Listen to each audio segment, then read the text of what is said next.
안녕하세요. 달빛 야와입니다. 들려드릴 이야기는 앙큼한 아버지의 후처입니다.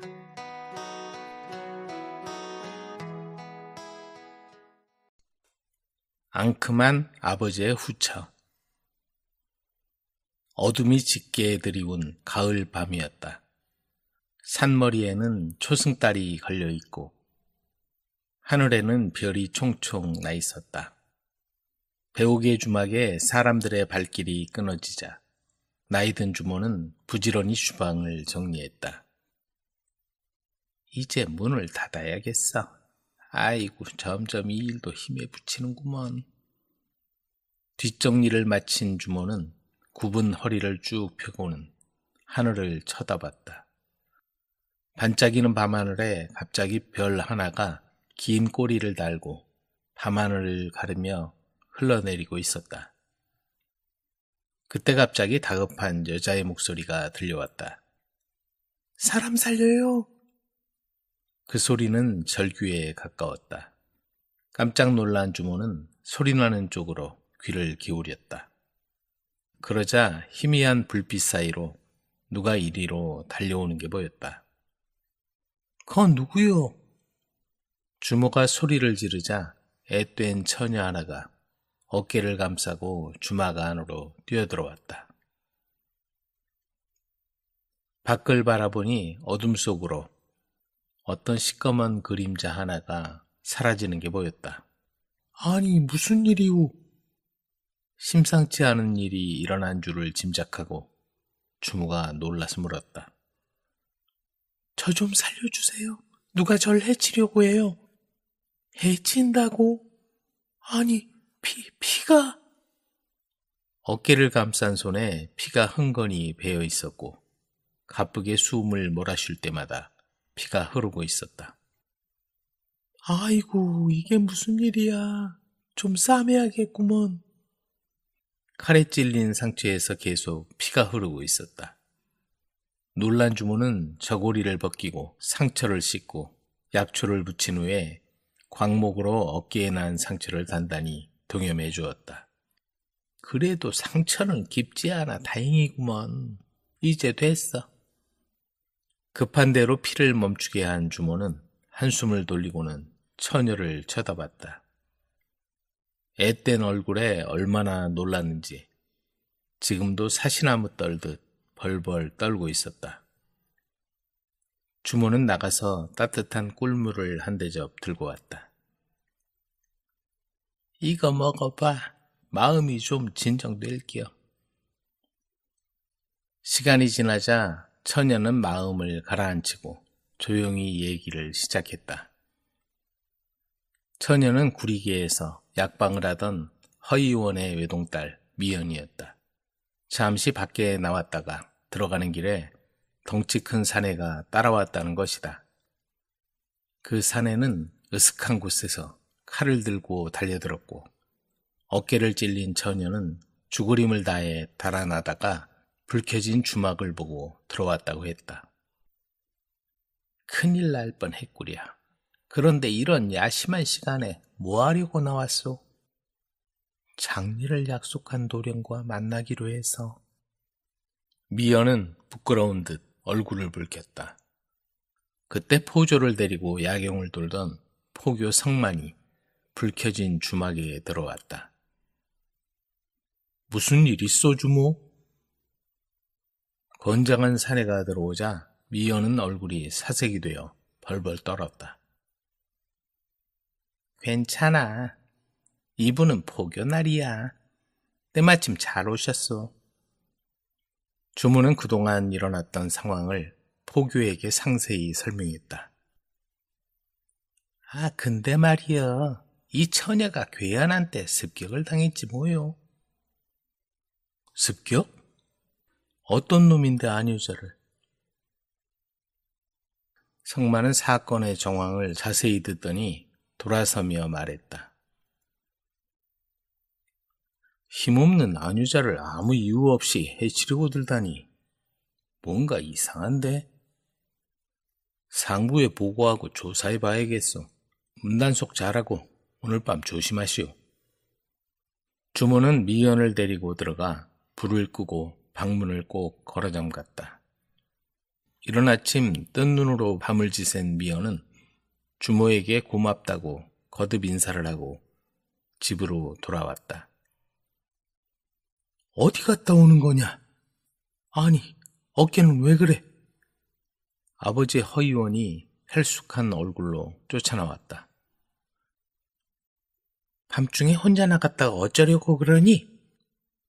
양주댁이 뒤따라 나오더니 냉랭하게 쏘아붙였다.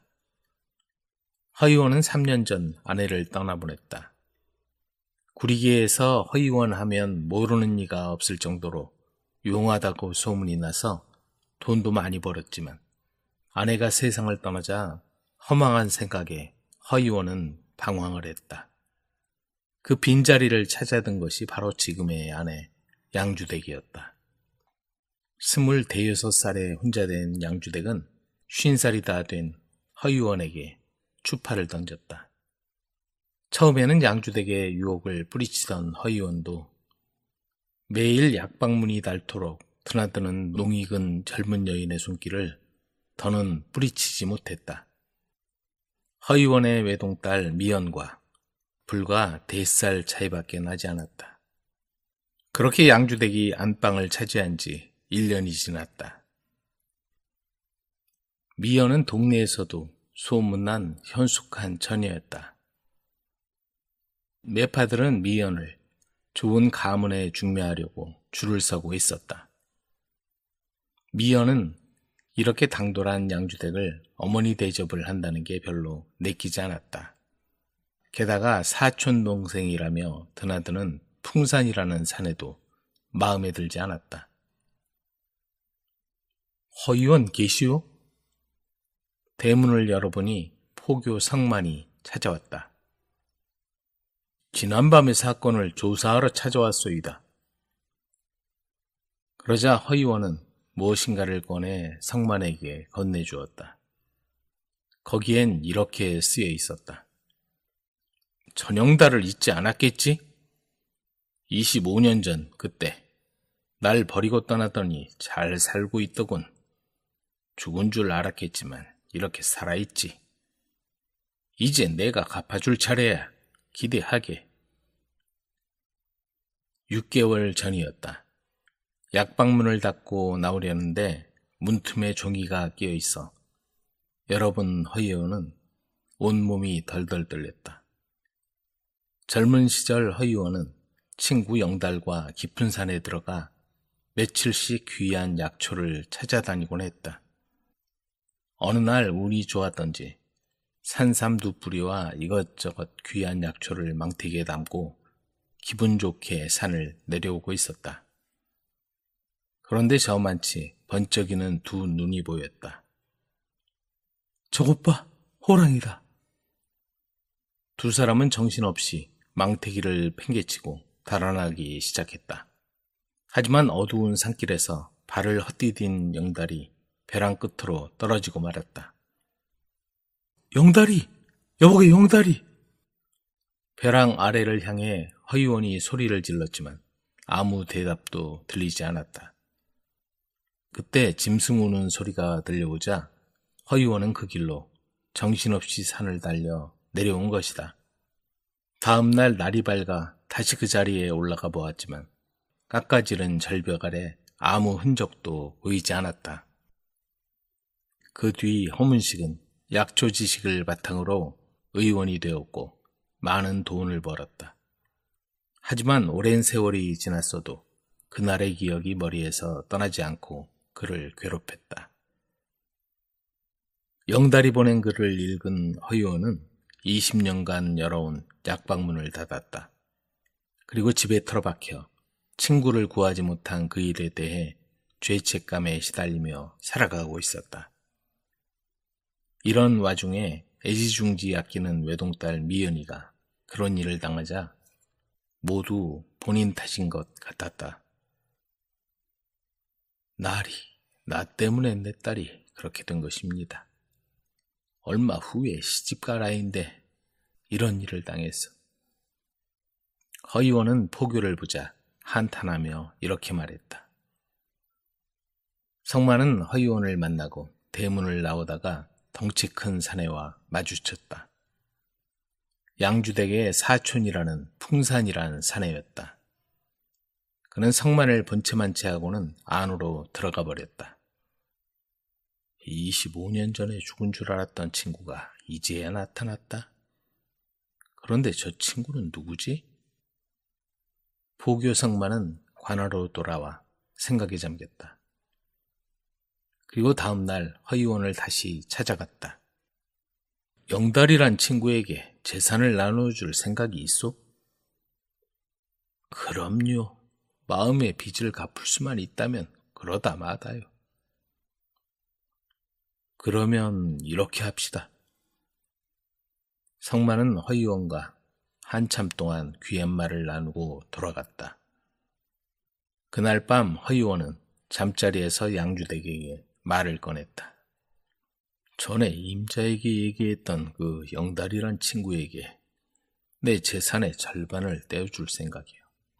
임자 생각은 어떻소? 그러자 양주댁이 다소곳하게 대답했다. 저야 당신 생각이 그러하다면 따를 뿐이지요. 다음 날 허이원은 쪽지를 적어 약방 문틈에 끼워 놓았다. 영달이, 자네에게 내 재산의 절반을 넘겨주겠네. 그러니 원한을 풀게. 이 쪽지를 보거든 답을 주게. 다음 날 가보니 다른 쪽지가 끼워져 있었다. 지난날 날 버려두고 떠난 걸 생각하면 용서할 수 없지만 돈으로라도 용서를 구한다고 하니 여기 적어둔 곳으로 가져와라. 그러면 모든 걸 잊고 떠나주마. 허이원은 쪽지에 적힌 곳에 돈과 전담 문서를 가져다 놓았다. 이것으로 그동안 영달에게 지고 있던 죄의식과 마음의 부담을 덜고 싶었다. 그런데 다음 날 포청에서 연락이 왔다. 범인이 잡혔다는 것이었다. 찾아가 보니 뜻밖에도 양주댁의 사촌 풍산이란 사내였다. 허이원은 언젠가 술이 얼큰한 날 양주댁에게 영달에 대한 얘기를 들려주었고 외동딸이 시집가면 많은 재산을 물려줄 거라는 생각에 양주댁은 못된 생각을 하게 되었다. 영달이 살아 돌아와 원한을 갚으려고 하는 것처럼 꾸몄다. 사촌인 것처럼 가장에 마음대로 들락거린 풍산이란 애인을 시켜 협박글을 쓰고 정혼자를 만나고 돌아오는 외동딸 미연의 어깨를 다치게 했다. 그리고는 허이원의 재산을 받아내려고 수작을 부린 것이다. 그날 밤 풍산을 잡아낸 포교 성만은 모든 걸 자백받았다. 영달이란 친구분이 자신도 모르게 25년 만에 다시 살아난 걸 알면 기절초풍하겠소이다. 자, 갑시다. 사랑을 거짓으로 갚다니. 정말 못된 여자요. 오랏줄에 묶여 끌려가는 양주댁은 버둥거리며 소리를 질러댔다. 이게 뭐하는 짓이냐? 죄 없는 사람을 이렇게 끌고 가다니. 그 소리를 들은 성만은 쓴웃음을 지으며 말했다. 아직도 정신 못 차리는구먼. 포교 성만은 양주댁을 한번 쏘아보고는 포조를 시켜 관하로 끌고 가버렸다.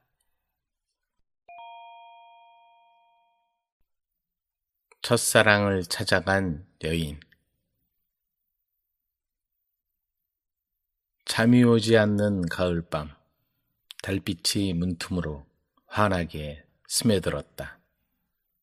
미령은 울고 싶은 마음을 억지로 참으면서 오늘도 허전함과 욕망으로 뒤척이다가 자리에서 몸을 일으켰다. 그리고 거울에 자기 모습을 비추어 보았다. 오늘따라 달은 왜 이리도 밝은지. 미령은 시집 온 지 한 달도 못 되어 혼자 몸이 되었다. 양반 가문 법도에 따라 이제 검은 머리 팥뿌리가 되도록 긴 밤을 이렇게 견뎌야만 하는 것이다. 그것이 양반이 지킬 도리였다. 넌 사나 죽으나 박씨 가문 사람이다. 행여 우리 집안에 먹칠하는 일은 없어야 한다. 혼자가 되었을 때 친정아버지가 당부하던 말이었다. 그렇게 혼자 되어 살아온 지 어느덧 한 해가 지났다. 미령의 나이 21, 한창 물이 오를 대로 오른 나이다. 그래서 밤마다 이렇게 잠 못 들고 긴 밤을 씨름하는 것이다. 언젠가 친정에 들렀을 때 사랑방에서 들리던 말이 생각났다. 정남 김서진이 혼자가 되었다더군. 그래? 젊은 나이에 정말 안 됐어. 서진은 어려서부터 알고 지내던 오라버니 친구였다. 두 사람은 서로를 사모했지만 집안끼리 정쟁이 휘말리면서부터 멀어지게 되었고, 미령은 서진의 혼인 소식에 얼마나 가슴 아파했는지 모른다. 그 바람에 정혼해 준 곳으로 곧바로 시집을 와버리고 말았다. 이제 서진 오라버니도 나도 혼자 몸이 되었구나. 미령은 서진과 같이 있는 상상을 하다가 고개를 흔들었다. 무슨 생각을 하는 거야? 말도 안 돼. 미령은 자리에 드러누워 얼굴에까지 이불을 뒤집었었다. 밤마다 슬픔은 눈물이 되어 베개를 촉촉이 적시었다. 그런데 며칠 후 이상한 소문이 들렸다. 서진이 낙향한다는 얘기였다. 서진 오라버니를 한번 만나야겠어. 미령은 은밀하게 서진을 찾아갔다. 벼슬을 버리고 낙향하신다니 그게 사실인가요? 임금께선 정사의 뜻이 없으시고 신하들은 허영과 부패에 가득 차 백성들의 고통을 외면하고 있으니 그곳에 무슨 미련이 있겠느냐. 뜻이 맞는 이들과 낙향해서 후진을 양성하기로 마음먹었구나. 미령은 한참 후 결심한 듯 말을 꺼냈다. 오라버니, 아직 저를 생각하는 마음이 변치 않았다면 저도 같이 가겠어요.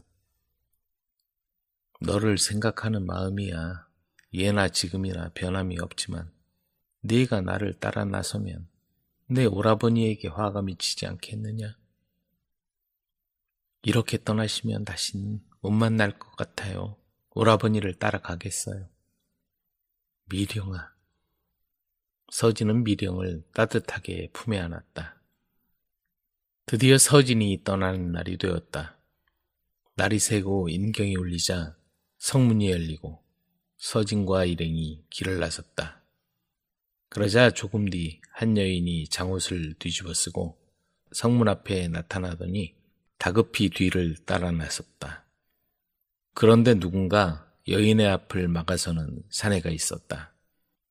오, 오라버니! 미령은 소스라치게 놀랐다. 미령의 오라버니 교리 이찬혁이었다. 서진이 미령과의 일을 찬혁에게 얘기한 것이다. 가게 해주세요, 오라버니. 그래, 어서 가봐라. 잘 살기를 바라마. 찬혁은 말없이 미령의 손에 돈꾸러미를 쥐어주었다. 미령은 눈물을 흘리며 뒤돌아서 성문을 빠져나갔다. 관습과 명예를 버리고 떠나는 서진과 미령에게 새로운 세상이 열리고 있었다. 밝게 비춰오는 아침 햇살이 그들의 새로운 삶을 응원이나 하듯이 유난히 빛나고 있었다. 후처로 보내려는 딸에게 생긴 일. 경기도 수원 변두리에 울타리를 사이에 두고 두 집이 나란히 자리하고 있었다. 한 집은 박진사 집으로 박진사가 작고하고 아들 내외가 딸과 함께 살고 있었고, 다른 한 집은 정생원의 집이었다. 아랫마을엔 농민들이 땀 흘려 농사를 지으며 양식을 수북이 쌓아 놓았지만 두 집에겐 주상 대대로 내려온 책들이 먹을 양식보다 더 중한 것이었다. 박진사 집과 정생원의 집은 호영호재하며 다정하게 사는 이웃이었다. 한때 식솔들을 거느리며 부유하게 살았지만 박선비가 아직 등과하지 못하고 있었고 정생원 집도 별반 다르지 않은 처지였다. 동병상련인 탓인지 두 집안은 울타리를 사이에 두고 서로 오가며 허물없이 지냈다. 아우, 우리 아이들 크면 서로 사돈이 되는 거네. 그래야지요, 사돈어른. 술자리에서 어른들이 나누는 얘기를 듣고 자란 은표와 지숙은 커서 신랑 신부가 된다는 생각에 서로를 사모하고 있었다. 그런데 3년 전 은표의 아버지 정생원이 갑자기 세상을 떠나자 모든 게 변해버렸다. 정생원의 집은 생활이 더 궁핍해졌고 두 집의 왕래도 뜸해지고 말았다. 지숙의 아버지 박선비는 몇 번의 과거에 실패하더니 한양을 오가며 줄이라도 잡아 벼슬을 사려는 생각을 했다. 그러더니 한양에 다녀와서는 이런 말을 하는 것이었다. 지숙이를 이참판 후처로 보내면 어떻겠소? 가난한 선비와 사는 것보다야 낫지. 그러면 나도 벼슬길이 열릴 테고 말이오. 그렇지만 어떻게? 처음에는 반대하던 부인도 며칠이 지나자 서서히 박선비의 말에 따르고 있었다. 박선비가 한양을 다녀오고 얼마 후 말 2마리에 돈과 폐물과 양식이 가득 실려 내려왔다. 이참판 집에서 보낸 것이었다. 이렇게 받아도 되는지요? 그럼 이참판 어른이 생각해서 보낸 거요. 돈과 폐물을 가득 실은 말이 박선비 집에 오자 울타리를 사이에 둔 정생원 집에서 그걸 모를 리 없었다. 은표야, 이제 지숙이는 잊어야 할 것 같구나. 정생원 부인이 아들의 마음을 달랬다. 매일 밤 은표의 글 읽는 소리가 울타리 넘어 들리기 시작한 게 그 무렵부터였다. 아직 자지 않고 무얼 하는 거냐?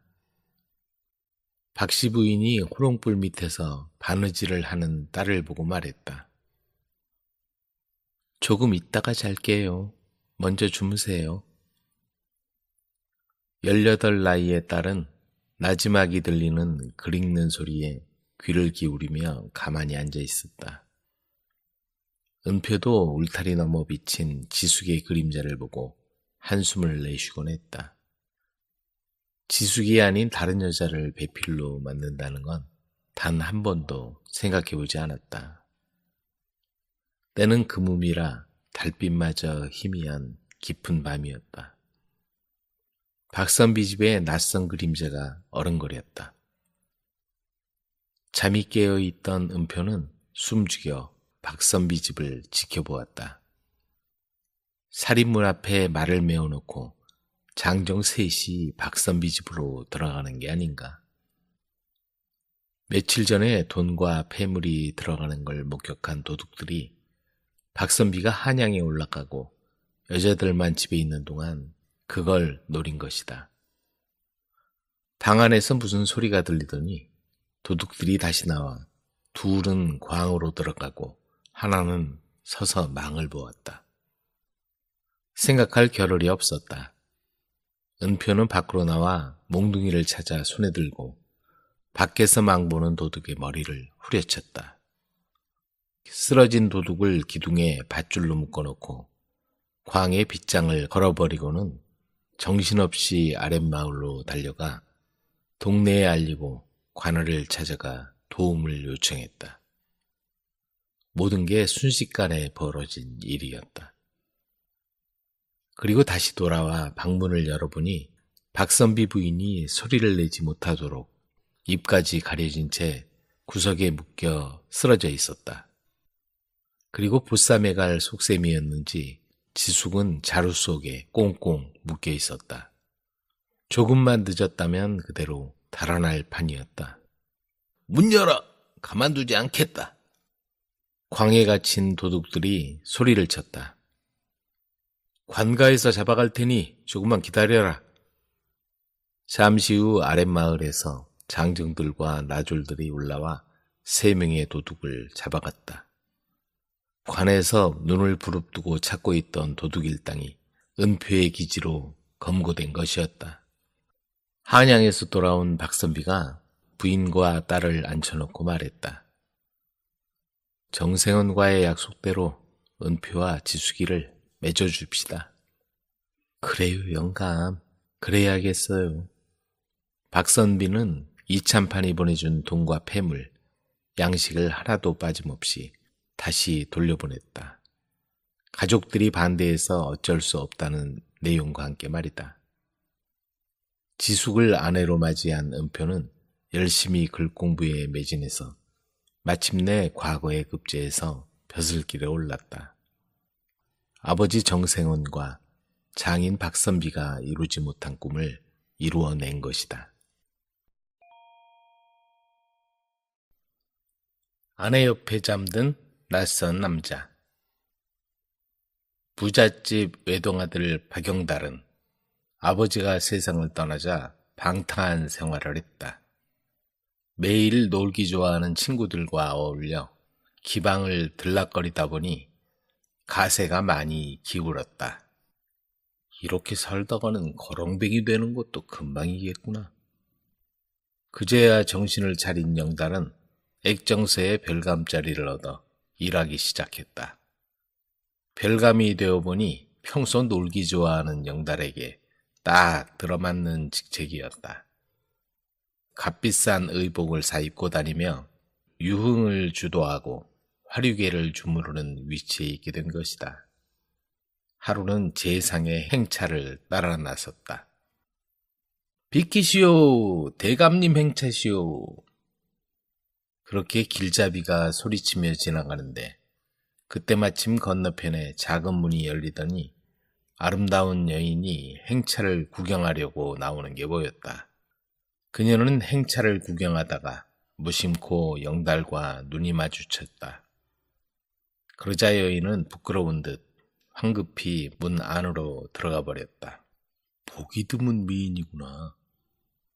다음 날 영달은 여인을 마주친 그곳으로 찾아갔다. 여인이 나온 집 근처에 작은 주막이 있었다. 여기 국밥 한 그릇 말아주시오. 그러자 늙은 주모가 급히 나왔다. 네, 금방 대령해 드리겠습니다. 영달은 시장하던 차에 국밥 한 그릇을 개눈 감추듯 먹어치우고는 엽전을 한 움큼 내놓았다. 아니, 국밥 한 그릇에 무슨 돈을 이렇게 많이 주십니까? 시장할 때 먹는 국밥은 보약보다 나은 법이니 그냥 넣어 두게. 주모는 영달이 밖으로 나가자 길가까지 배웅하며 몸둘 바를 몰라 했다. 그 뒤로 영달은 주막에 자주 들렀다. 하루는 작정하고서 늦은 시간에 주막으로 찾아갔다. 아이고, 별감날이 오셨구만요. 주모는 황송해하며 불이 나게 국밥을 차려왔다. 국밥을 먹는 둥 마는 둥 하자 주모가 뛰어왔다. 왜 그러신다요? 국밥이 맛이 없나요? 늦은 시간인지라 마침 아무도 없었다. 저기 저 집은 누가 살고 있는가? 영달은 주모가 자기에게 넘어왔다고 판단하고는 계획한 바를 실행에 옮겼다. 김서방이란 중인의 집인데 형편이 어려워 부잣집 겸인으로 일하고 있어 집을 비울 때가 많지요. 주모에게 내 답답한 마음을 털어놓겠으니 들어보게. 탈포 전 재상 행사를 모시는 중에 그 집 여인과 눈이 마주쳤지. 그 여인을 보는 순간 내 심장이 얼어붙는 것 같았다네. 만약 주모가 내 소원을 들어주지 않는다면 나는 죽은 목숨이나 가꾸랴. 그리고는 주모 앞에 엽전 꾸러미를 점잖게 내놓았다. 늙은 주모는 그 말에 당황하는 듯 싶더니 앞에 놓인 두둑한 엽전 꾸러미를 곁눈질하고 나서 산전수전 다 겪은 표정으로 말했다. 그 집 여자는 말수가 적고 성품이 온순해서 외간 남자를 가까이 한 적이 없는지라 별감님 혼자는 일이 성사되기 어렵습니다. 남녀의 인연은 알 수 없는 일이오니 쇠내가 다리를 놓아드리죠. 제게 생각이 다 있습니다. 그러더니 영달에게 무언가 소곤소곤 말하였다. 그날 밤 늙은 주모는 술 한 병을 들고 여인을 찾아갔다. 아니, 이 늦은 시간에 할머니께서 어인일로 오셨어요? 잠도 안 오고 적적하던 차에 혼자 있을 것 같아 찾아왔네. 이거 한번 마시나 보게. 여인은 적적하고 날씨도 스산하여 한잔하고 싶은 생각은 있었으나 마셔본 적이 없는지라 사양을 했다. 할미가 특별히 가져온 맛 좋은 술이네. 단술이나 다를 게 없으니 한번 마셔보시게. 그 말에 여인은 사발에 따라준 약주를 한 모금 마셔보았다. 그런데 이게 웬일인가? 달짝지근한 게 입에 착착 붙었다. 맛이 달달하고 좋아요. 여인은 주모가 따라주는 약주를 사양하지 않고 다 마셔버렸다. 그런데 마실 때는 몰랐는데 조금 있으니까 얼굴이 화끈거리고 취기가 올라와 사방이 빙빙 돌고 몸을 가누기가 어려웠다. 그런데 정신을 차려보니 주모는 보이지 않고 웬 사내가 앞에 앉아있는 게 아닌가. 뉘신데 아니자 혼자 있는 방에 들어와 앉아있는 겁니까? 날 기억하지 못하시오? 일전에 행차를 구경하다가 나와 눈이 마주치지 않았소. 그대를 본 뒤로 한시도 그대를 잊은 적이 없어. 일이 여기까지 왔으니 밖에 소문나지 않게 하면 좋겠소. 여인은 가만히 머리를 숙이고는 말이 없었다. 그들은 그렇게 하룻밤을 보냈다. 그 뒤로 영달은 빈번하게 그 집에 드나들었다. 한편 여인의 남편 김지섭은 겸인으로 일하고 있던 부잣집에서 잔치가 있던 날 푸짐한 음식을 보고는 집에 있는 아내가 생각났다. 이 맛있는 음식을 같이 먹을 수 있으면 얼마나 좋을까. 그래서 주인의 허락을 받아 음식을 싸서 오랜만에 집으로 오게 되었다.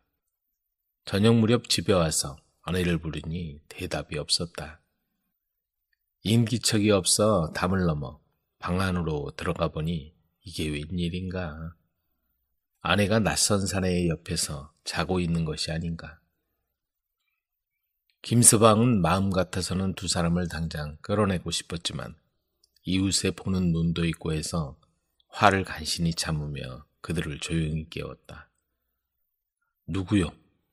남의 집에 들어와 이게 뭐하는 짓이요? 그러자 아내가 깜짝 놀라 일어나 앉더니 남편을 보고 당황스럽고 부끄러워 고개를 들지 못했다. 벌떡 일어난 영달도 민망해하며 우물쭈물거렸다. 김지섭은 그들을 번갈아 쳐다보며 한숨을 쉬더니 이렇게 말했다. 내가 집안을 제대로 건사하지 못해 이렇게 된 걸 누구 탓을 하겠소. 이유야 어떠하든지 이왕 이렇게 된 것, 이 여인을 데리고 가서 평생 호강시켜 주시오. 만약 그러지 못할 시엔 내가 가만두지 않겠소. 당장 이 집에서 나가시오. 그 말을 마치고 김지섭은 벽을 향해 돌아앉았다. 영달은 여인을 데리고 쫓기다시피 그 집을 나와 자기 집으로 황급히 갔다. 그 시간에 노무는 아들을 기다리고 있다가 아들과 함께 서 있는 여자를 보고 물었다. 이 여자는 누구냐? 영달은 숨을 고른 뒤 그 연유를 다 털어놓았다. 이야기를 다 듣고 난 노모가 근엄하게 타일렀다. 그런 상황에서도 화를 누르고 아내의 행복을 위해 아픔을 견뎌내는 걸 보니 그 사람은 진정으로 아내를 사랑하는 사람이다. 그리고 훌륭한 인품을 가졌구나. 이제부터 이 여인은 내 수양딸이다. 앞으로 두 사람은 오빠와 동생으로 살도록 하거라. 언젠가 그 사람을 다시 만나게 되면 모든 걸 제자리에 돌려놓을 수 있도록 해라. 한편 벨감에게 아내를 딸려보낸 김지섭은 마음이 우울하고 추악한 세상이 싫어져 정처 없이 방황하다가 깊은 산으로 들어가고 있었다. 그래, 속세를 떠나자꾸나. 그는 어딘가 절이라도 찾아가 귀의를 할 생각이었다. 그런데 울창한 숲을 걷던 지섭의 눈에 산삼꽃이 피어있는 게 보였다. 떨리는 마음으로 조심스럽게 봐보니 동자의 모습을 하고 있었다. 산삼은 한 뿌리가 아니었고 여기저기 모두 10뿌리나 되었다. 모두 파내어 무엇을 할 것인가 생각하다가 그동안 잘해주던 주인이 생각났다. 부지런히 주인집을 찾아가 캐온 산삼을 모두 주인에게 내놓고 자초지종을 얘기하니 주인이 말했다. 하늘에 보답으로 받은 걸 어찌 내가 받을 수 있는가? 좋은 값을 받고 팔아서 모두 자네에게 주도록 하겠네. 주인은 극구 사양하고 산삼을 팔아서 모두 지섭에게 주었다. 그리고 그동안 수고해준 대가로 많은 돈을 내주었다. 지섭은 그 돈으로 큰 집과 농과 밭을 사서 소작인을 두고 사는데 어려움이 없이 넉넉한 생활을 하게 되었다. 그러자 그동안 고생만 하던 아내의 얼굴이 떠올랐다.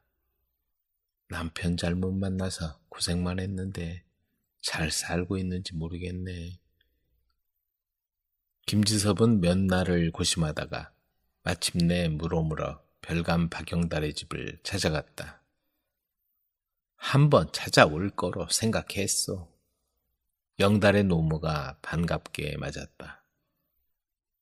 얘야, 들어오너라. 노모가 부르자 지섭의 아내가 방에 들어왔다. 내 수양딸이네. 다시 데리고 가게. 하지만 아내는 쉽게 따라 나서지 못했다. 지난 일은 다 집안을 건사하지 못한 내 잘못이요.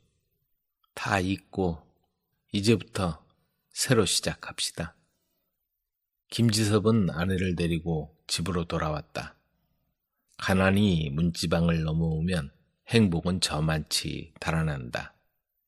지섭은 자기에게 찾아온 기회를 놓치지 않았다. 그리고 아들, 딸 낳고 행복하게 일생을 보냈다. 물방앗간의 비밀. 동네 앞을 흐르는 강줄기가 햇빛을 받아 반짝반짝 빛나고 있었다.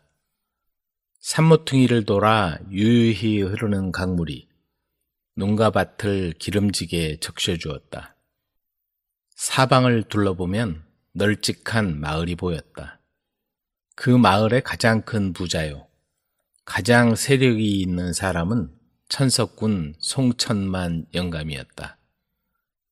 일용은 그 집 머슴살이를 하며 땅을 경작해주고 아내 복녀와 단둘이 하루하루 살아가고 있었다.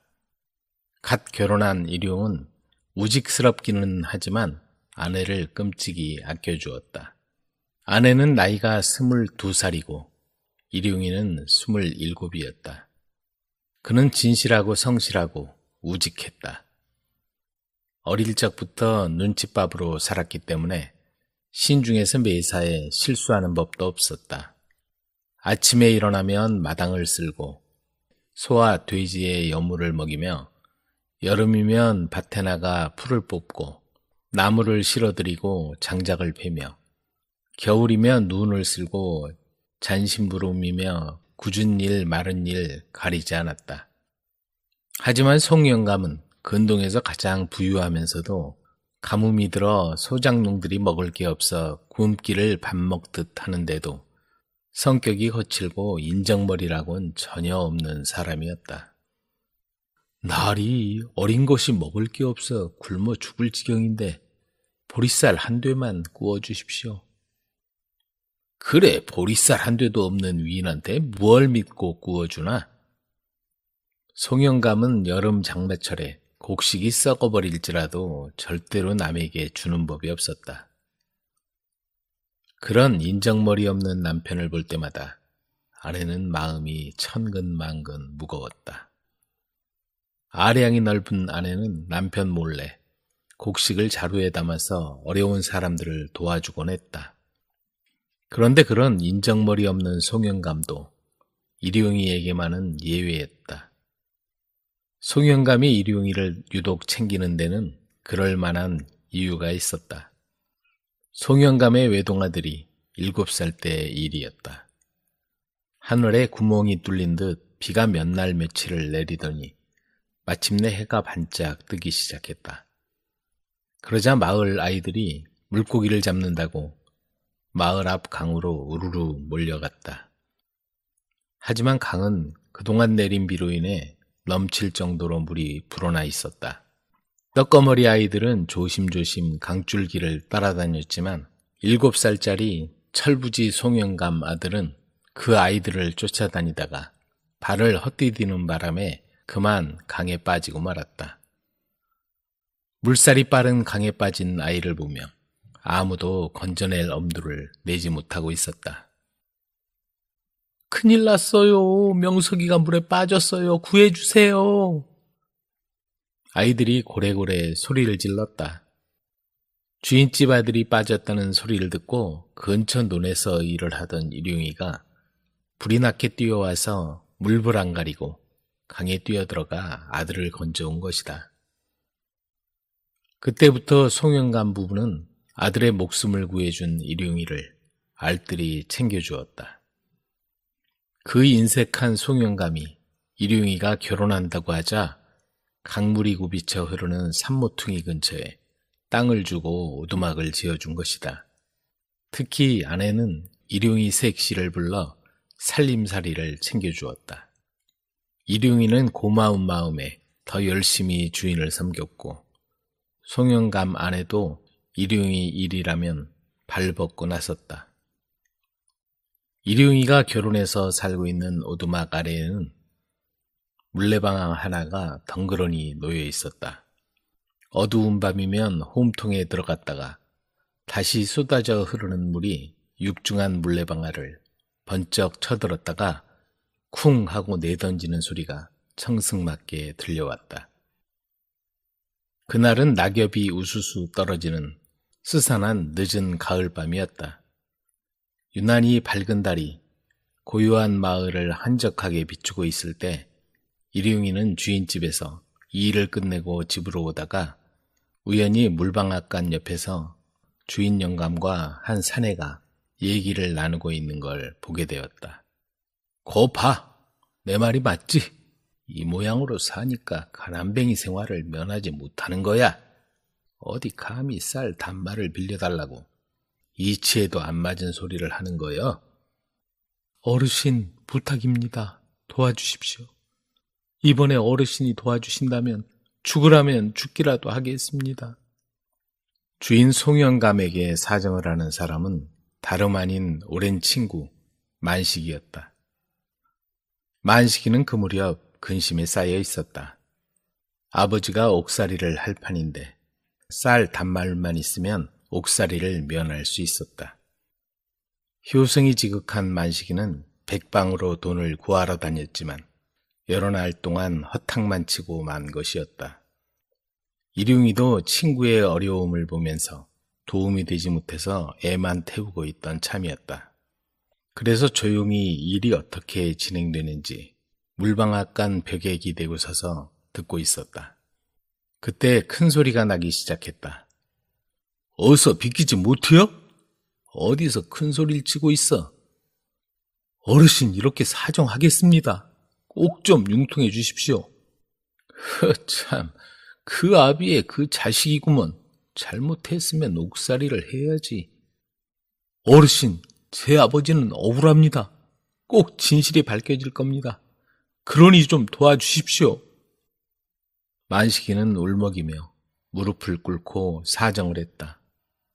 하지만 송영감은 귀찮다는 듯 매몰차게 산길을 내려가 버렸다. 그러자 만식은 무언가 결심을 한 듯 굳은 표정을 하고 사라졌다.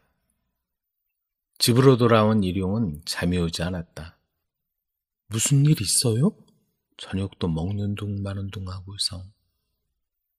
아니요, 아무것도. 일용은 자리에서 일어나 생각에 잠겼다. 별일 없어야 할 텐데. 다음날 동이특기가 무섭게 주인집에 가보니 난리가 나 있었다. 행랑아범과 하인들이 웅성거리며 모여 있었다. 마님, 무슨 일이래요? 아이고, 주인 어른이 어젯밤 집에 들어오지 않았구나. 밤새 갈 만한 곳을 다 찾아보아도 아무데도 계시지 않는구나. 이를 어쩌면 좋단 말이냐. 그러더니 마님이 쪽지 한 장을 일용에게 내밀었다. 누가 사랑반 문간에 놓고 갔구나. 이게 뭔지 한번 봐라. 거기엔 물레방아와 쌀알 그리고 칼이 그려져 있었다. 괴한이 놓고 간 것 같은데 이게 도대체 뭐라는 소리냐? 날이 밝는 대로 관가에 알려야겠다. 그 쪽지를 본 순간 일용이는 어제 저녁 일이 떠올랐다. 분명히 만식이 짓이야. 아무리 급해도 이건 아니지.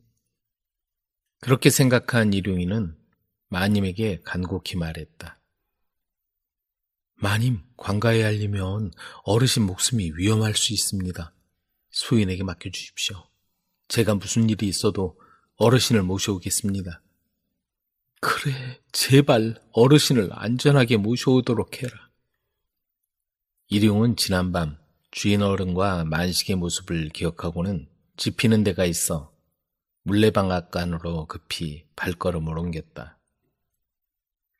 거기 가면 분명히 만식이를 만날 수 있을 거야. 아니나 다를까 물레방앗간 안을 살며시 들여다보니 한쪽 구석에 송영감이 손발이 꽁꽁 묶인 채 멍석 위에 쓰러져 코를 골며 자고 있었다. 아마도 밤새 잠을 못 이루고 있다가 새벽녘에 잠이 든 모양이었다. 문간 쪽에는 만식이가 복면을 쓰고 쭈그리고 앉아 졸고 있었다. 그때 일용이가 만식이를 깨우자 일용의 얼굴을 보고는 화들짝 놀랐다. 만식아, 너 이게 무슨 짓이야? 송영감님에게 해를 끼치려는 건 아니지? 주인 영감에게 쌀 단말을 간절히 부탁했는데 들어주기는커녕 호되게 야단맞자 만식이 홧김에 그만 일을 벌인 것이다.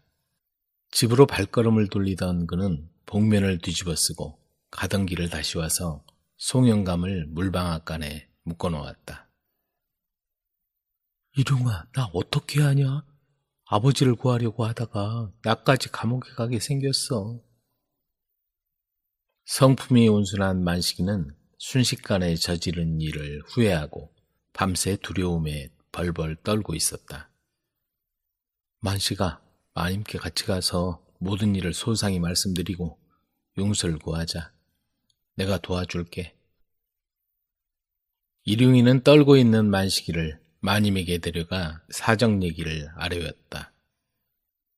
물론 방법은 틀렸지만 마님은 그 얘기를 듣고는 만식이를 호되게 꾸짖고는 쌀 단말을 꺼내주었다.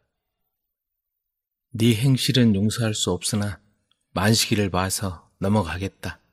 다시는 이런 못된 방법으로 사람을 해친 일이 없도록 해라. 그 말을 들은 만식이는 울면서 마님 앞에 꿇어 엎드려 용서를 구했다. 마님, 제가 죽을 죄를 지었구먼요. 이놈을 죽여주십시오. 마님은 모든 사실을 눈감아 주었다. 빨리 여기를 떠나거라. 이 문제는 우리 셋만 알고 아무에게도 발설하지 말거라. 그리고 앞으로 남에게 피해 주는 일은 절대 없도록 명심하고. 네, 마님, 명심하겠습니다. 이 못난 놈과 제 아비를 살려주셔서 감사합니다. 그래, 잘 알았다. 가거라. 그 말을 들은 만식이는 울면서 대문을 나갔다. 당장 가서 주인 어른을 모셔와라. 일용이는 당장 뛰어가 주인 어른을 집으로 모셔왔다. 아이고 영감, 다친 데는 없어요? 대체 이게 무슨 병고입니까? 어제 저녁 저 건너 대나무 숲 근처를 지나오는데 갑자기 복면 쓴 놈이 끌고 가는 바람에 이렇게 되었어. 그래도 정말 다행이에요. 일용이가 동네를 샅샅이 뒤져서 당신을 구해왔어요. 일용이가 우리 부자를 구해줬구먼. 얼마 후 만식 아비의 무죄가 밝혀졌고 쌀 단말의 벌금도 돌려받게 되었다. 만식이는 아무 조건 없이 내준 쌀 단말을 마님께 가져와서 큰절을 올렸다. 그리고는 마님의 은혜에 보답이라도 하듯 일용이 주인집 일이라면 두 팔 걷어붙이고 나섰다. 그런 동만이를 보고 마님도 미소를 지었다. 일용은 물방앗간 옆을 지날 때마다 그때의 비밀을 떠올리고는 슬며시 미소 짓곤 했다. 주인 영감은 불현듯 그때가 생각나면 범인을 잡아야 한다고 화가 나서 소리쳤다. 하지만 그럴 때마다 아내는 아래 것들 보기 창피하다며 남편의 입을 막아버렸다. 어느 날 사라진 아내. 무안군 대사리 바닷가에 금실 좋은 부부가 살고 있었다. 남편은 고기를 잡고 아내는 나무를 캐며 궁색하기 그지없었지만 그들 내외는 그 무엇도 부럽지 않았다. 그런데 시샘이라도 하듯 남편이 원인 모를 병이 들었다. 처음엔 대수롭지 않게 생각했는데 날이 갈수록 병세가 깊어만 가는 것이었다. 괜찮소. 좀 쉬면 괜찮을 거요. 없는 살림에 약값이라도 들까봐 하루 이틀 참고 견디다 보니 남편은 결국 자리에 들어 눕고야 말았다. 밤새 신음하는 남편을 간호하느라 뜬 눈으로 밤을 지새운 아내는 날이 밝자마자 의원을 불러왔다.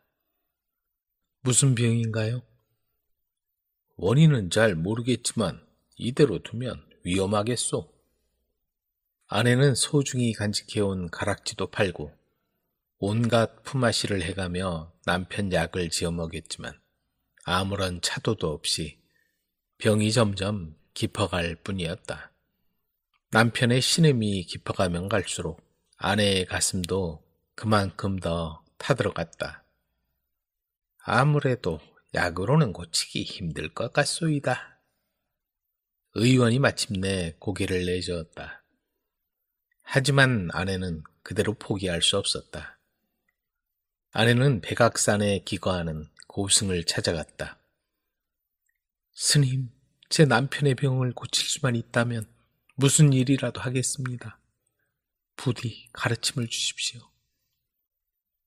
그러자 고승은 눈을 감고 무언가 생각을 하더니 입을 열었다. 병을 고칠 방도가 한 가지 있기는 하오만. 그게 무엇입니까? 알려주십시오, 스님. 그러자 고승은 잠시 망설이다가 말했다. 저 앞에 보이는 작은 섬에 어떤 병이라도 낫게 하는 신비한 약초가 있다고 들었소. 하지만 약초를 구하러 섬에 들어간 사람은 저주를 받아 아무도 다시 돌아오지 못한다는 말이 있다오. 남편을 구하고자 하는 마음이 너무도 간절하여 알려는 주지만 너무 위험한 일이오. 제 남편의 병을 낫게 하는 일이라면 그 무엇도 두렵지 않습니다. 아내는 고승에게 감사 인사를 하고 비장한 각오로 돌아갔다. 아무 일도 없어야 할 텐데. 고승은 여자가 돌아간 다음 괜한 얘기를 하지 않았나 후회를 했다. 아내는 집으로 돌아와 섬으로 떠날 채비를 하며 병든 남편에게 말했다. 여보, 저 앞에 보이는 섬에 당신 병을 낫게 할 약초가 있대요. 다녀올 때까지 기운 내세요. 당신 혼자 어떻게 간단 말이요? 걱정하지 마세요. 당신 병만 나을 수 있다면 무언들 못하겠어요. 그렇게 아내는 병든 남편을 남겨두고 작은 고깃배를 저어 섬에 닿았다. 하지만 어디서 어떻게 약초를 찾는단 말인가? 아내는 온종일 섬을 돌아다니며 그 신비한 약초를 찾아 헤맸다. 풀에 베이고 가시에 찔려 손발이 상처투성이가 되어도 아내는 포기하지 않았다. 얼마나 찾아다녔을까? 바위 틈에 처음 보는 약초가 돋아 있었다. 이거 아닐까? 가까이 가니 알 수 없는 기운이 약초 주변을 감싸고 있었다. 그런데 약초를 캐려고 손을 뻗는 순간 갑자기 우레 같은 뇌성이 울리더니 아내는 그 자리에서 정신을 잃고 쓰러지고 말았다. 한편 밤이 깊어도 돌아오지 않는 아내를 기다리던 남편은 병세가 점점 깊어져 갔다. 옆에 간호하던 아내도 없이 병마와 씨름하던 남편은 아내를 애타게 기다리다 외롭게 눈을 감고야 말았다. 쓰러진 아내가 정신을 차린 건 날이 밝은 뒤였다. 눈앞에 약초가 보였다. 얼른 캐서 가져가려고 손을 뻗는 순간 아내는 깜짝 놀랐다. 손이 없었다. 아니, 다리도 없었다. 자세히 보니 자기 몸이 구렁이로 변해 있는 게 아닌가. 아내는 저주를 받는다는 고승의 말을 떠올렸다. 서방님만 고칠 수 있다면 난 아무래도 좋아. 아내는 눈물을 흘리며 약초를 입에 물고 바다를 헤엄쳐 건넜다. 저게 뭐지? 구렁이다. 입에 뭘 물고 저 집으로 들어간다. 바닷가에 나와 있던 마을 사람들이 입에 약초를 물고 가는 커다란 구렁이를 발견하고는 소리쳤다. 약초를 물고 집에 도착한 아내는 이미 세상을 떠난 남편을 발견하고는 하염없이 눈물을 흘렸다. 그때 집으로 오는 발소리를 듣자 구렁이는 약초를 그곳에 남겨놓고 다시 바다로 돌아갔다. 마을 사람들은 구렁이가 떠난 자리에서 숨진 남편을 발견하고는 양지 바른 언덕에 묘를 만들었다.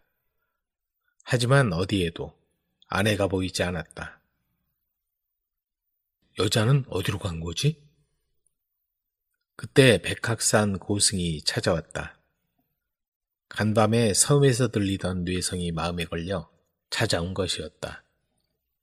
마을 사람들로부터 이 얘기를 전해 들은 고승이 약초에 얽힌 사연을 들려주자 마을 사람들은 바다를 건너 찾아온 구렁이가 아내가 변한 것이라고 믿게 되었다. 그리고 섬 어딘가에서 언덕에 있는 남편의 무덤을 바라보며 눈물 짓고 있을 거로 생각했다. 잭과 황금 담뱃값. 오래전 늙은 부부가 아들과 함께 깊은 숲속에 살고 있었다. 아들은 부모를 제외하고는 사람을 본 적이 없었지만 책을 많이 읽어 바깥 세상에도 사람들이 살고 있다는 걸 알고 있었다. 그는 하루도 빠지지 않고 책을 읽었는데 특히 매력적인 공주들에 대한 내용을 좋아했다. 그래서 언젠가는 공주를 만나보고 싶은 생각이 간절했다. 어느 날 아버지가 나무하러 가고 없는 사이에 그는 어머니에게 세상 구경을 하고 싶다고 말했다. 여기 살면 나무밖에는 볼 것이 없어요.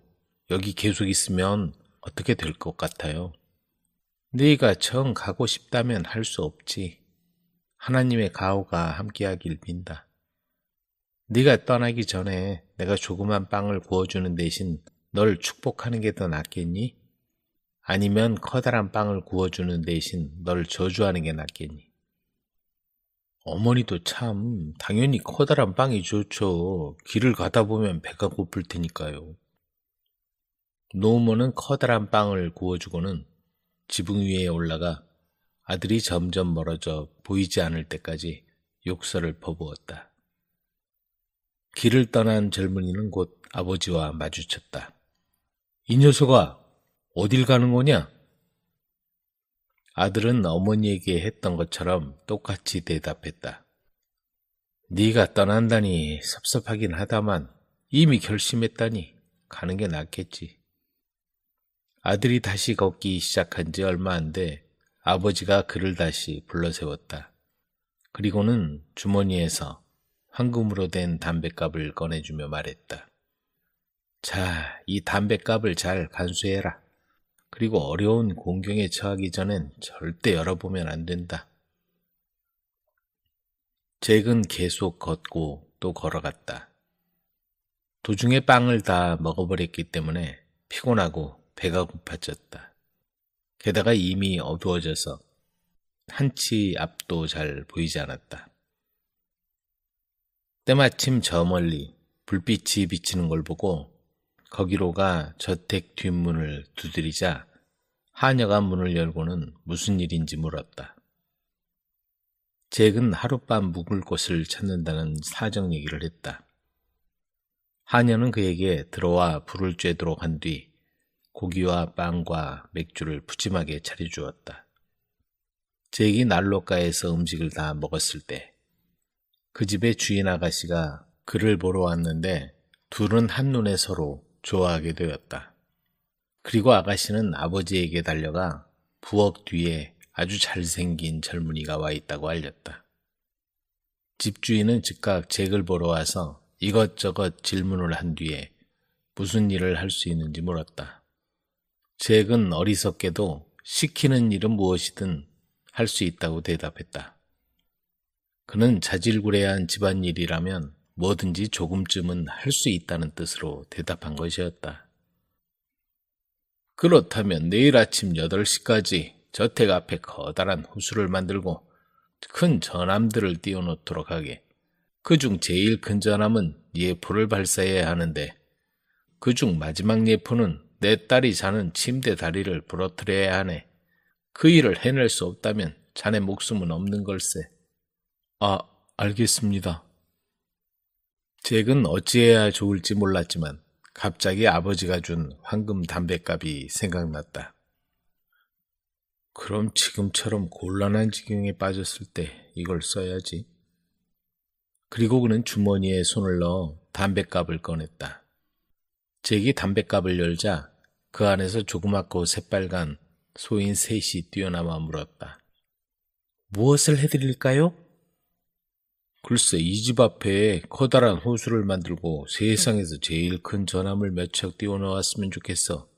그리고 제일 큰 전함이 예포를 발사하되 그 마지막 발은 이 집 아가씨가 자고 있는 침대 다리를 부러뜨려야 해. 알겠습니다. 안심하고 주무십시오.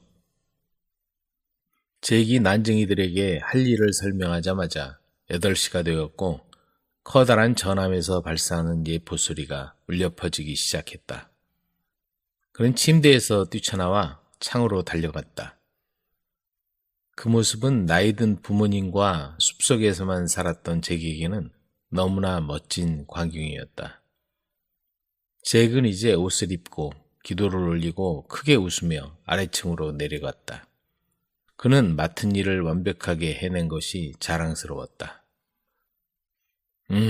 젊은이, 자네가 아주 대단하다는 점은 인정해야겠구먼. 와서 아침이나 들게나. 자네가 할 일이 2가지 더 있는데 다 잘해낸다면 자네에게 내 딸을 주도록 하지. 잭은 식사하는 동안 아가씨와 서로 물끄러미 바라보았다. 잭에게 주어진 2번째 일은 아침 8시까지 몇 마일 반경의 아름드리 나무들을 모두 베어 넘어뜨리는 것이었다. 잭은 담뱃갑 요정들 덕에 무사히 일을 끝냈고 주인은 아주 흡족해했다. 이번에 자네가 할 일은 황금기둥 12개 위에 서 있는 커다란 성을 하나 지어주게나. 훈련 중인 병사들도 많이 있어야 하네. 그리고 8시에는 지휘관이 받들어 총이라고 외치는 거지. 그러지요.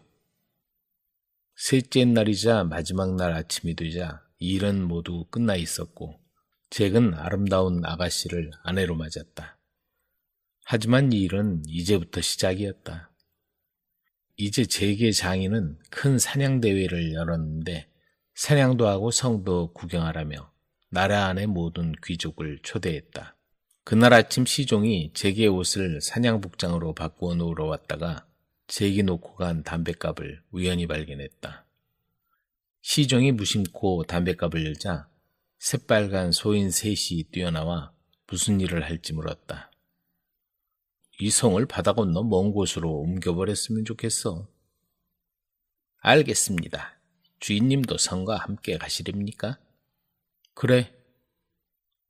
그러면 일어나세요. 그들은 바다 건너 머나먼 곳으로 가버렸다. 사냥 행렬이 돌아왔을 때는 황금기둥 12개로 떠받쳐져 있던 성은 감쪽같이 사라지고 없었다. 가엾은 잭은 속임수를 썼다는 이유로 아리따운 아내를 빼앗길 위기에 처했다. 장인은 결국 12달하고도 하루의 시간 안에 성을 찾아오라고 했다. 잭은 노자를 두둑하게 챙기고는 말에 올라 길을 떠났다. 잭은 사라져버린 성을 찾아 세상 구석구석을 샅샅이 헤매고 다닌 끝에 생쥐 임금이 사는 곳까지 오게 되었다. 궁전 정문에 서 있던 생쥐 보초가 잭을 막아섰다. 임금님이 계시는 곳이 어디지? 좀 배웠으면 하는데. 생쥐 임금이 그를 보고는 안으로 불러들였다. 그리고는 어디 가는 길인지를 물었다. 잭은 12달하고도 하루 안에 잃어버린 큰 성을 되찾아야 한다는 것을 죄다 이야기했다. 그리고는 생쥐 임금에게 성에 대해 아는 바가 있는지 물어보았다. 모르겠군.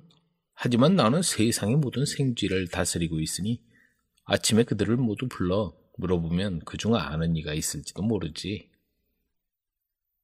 잭은 식사를 맛있게 하고 잠자리에 들었다. 아침이 되자 잭과 생쥐 임금은 벌판으로 나갔다. 생쥐 임금은 세상의 모든 생쥐를 불러 모아 황금 기둥 위에 서 있는 웅장하고 아름다운 성에 대해서 들은 바가 있는지를 물었다. 쥐들은 입을 모아 모른다고 대답했다. 생쥐 임금은 자신에게 형님이 둘 있다고 잭에게 말해주었다. 작은 형님은 세상 모든 개구리를 다스리지. 제일 나이 많은 형님은 세상 온갖 새들의 임금이라네. 형님들은 성의 소식을 알 수 있을지도 모르겠군.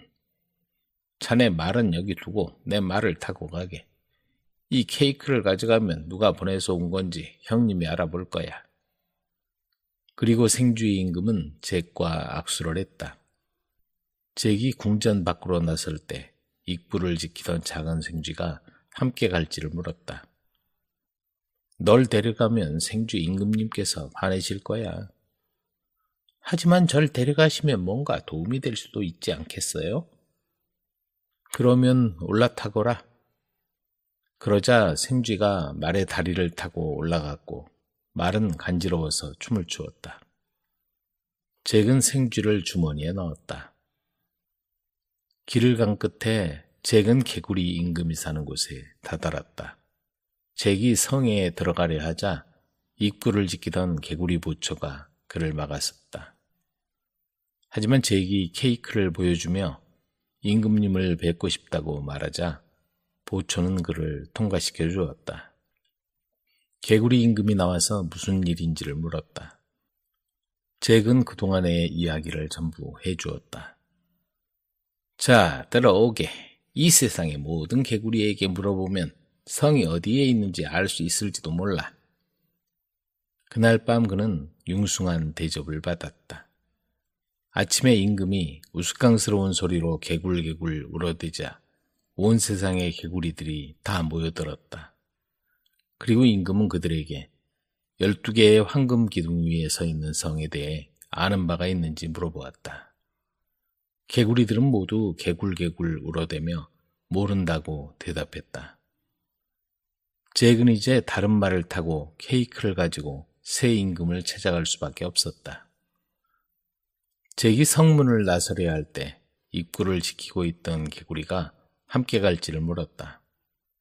잭은 허락했고 개구리를 다른 쪽 조끼 주머니에 집어넣었다. 그리고는 다시 먼 길을 떠났다. 이번에는 거리가 처음 갔던 길에 3배나 되었다. 하지만 마침내 새 임금이 사는 곳에 무사히 도착했는데 성 입구에는 새 보초가 서 있었다. 잭이 그 앞을 지나갈 때 보초는 단 한마디도 말을 붙이지 않았다. 잭은 새 임금에게 그간 있었던 일을 모두 이야기했다. 글쎄, 아침에 내 백성을 불러 모아 물어보도록 하지. 잭은 말을 마구간에 넣고 저녁 식사를 한 후 잠자리에 들었다.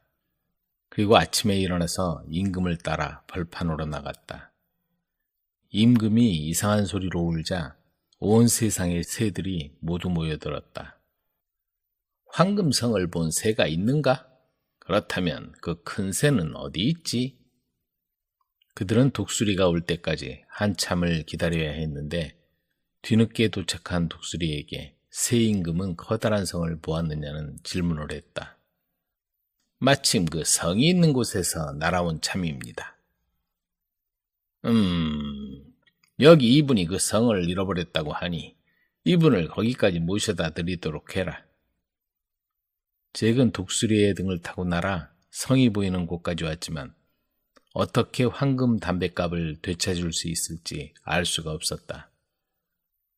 그때 작은 생쥐가 말했다.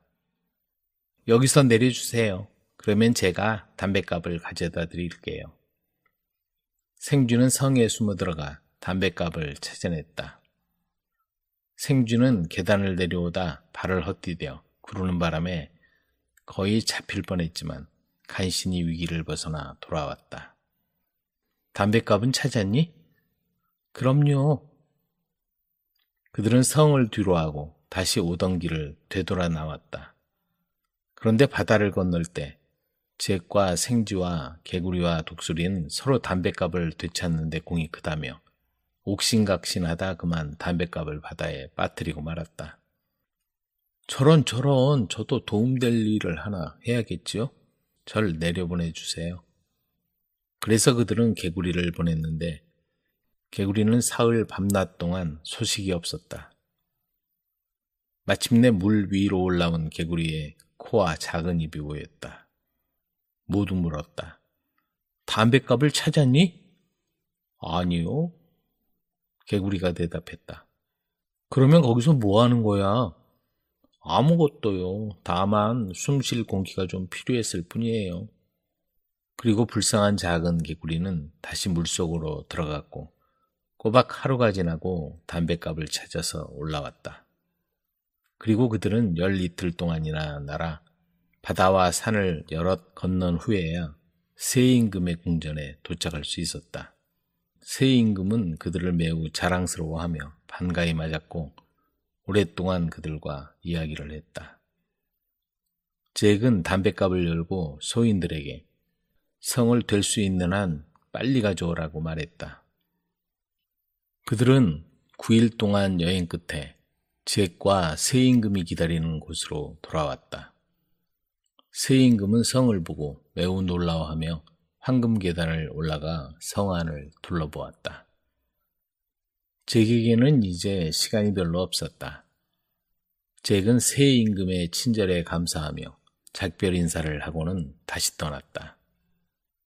잭은 성과 함께 다시 길을 떠나 개구리 임금의 성에서 하룻밤을 묵었다. 그리고서 생쥐 임금과 악수를 하고 소인들에게 속력을 내서 돌아갈 것을 지시했다. 그들이 집에 돌아왔을 때 아름다운 아내가 잘생기고 어린 아들을 데리고 나와 반가이 잭을 맞았다. 그리고 그들 모두는 오래오래 행복하게 살았다. 작은 엄지손가락. 오래전 나무를 팔아 근근히 살고 있는 부부가 있었는데 그들에게는 아들만 7이 있었다. 부부는 매우 가난했고 한 아이도 자기의 밥벌이를 할 정도로 자라지 않았기 때문에 아이들을 키우는 것이 그들에게는 큰 부담이 되었다.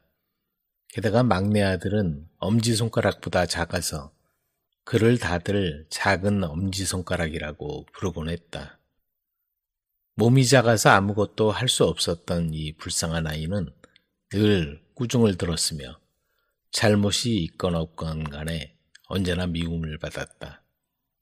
하지만 막내는 형들보다도 더 현명하고 지혜로웠다.